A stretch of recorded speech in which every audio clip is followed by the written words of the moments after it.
It's the 30th edition of the meeting, an ordinary session, and African leaders and decision makers occupy every available space. There is a lot to talk about, but a few issues stand out.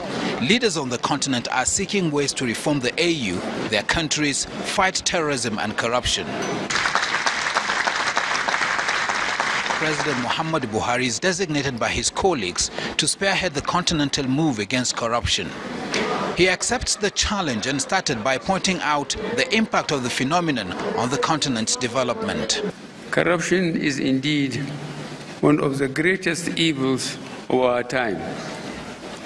Corruption rewards those who do not play by the rules and also creates a system of distortion and diversion, thereby destroying all efforts of constructive, just and fair governance. 2018 provides for President Buhari and the AU a period to assess and rethink strategies of curbing the menace. As he settles to the task he's already started at home, the president sees these as priorities in winning the war.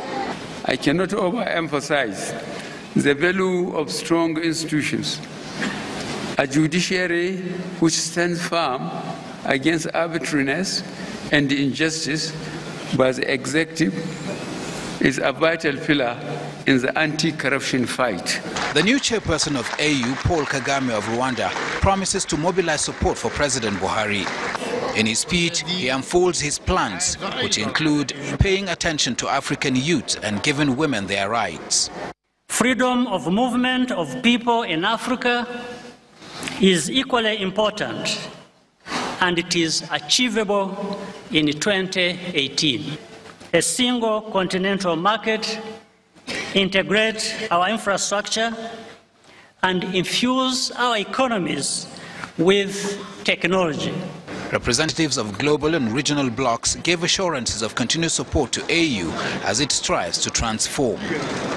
It's the first time in all of its 54 years that the AU is making anti-corruption the theme of its summit.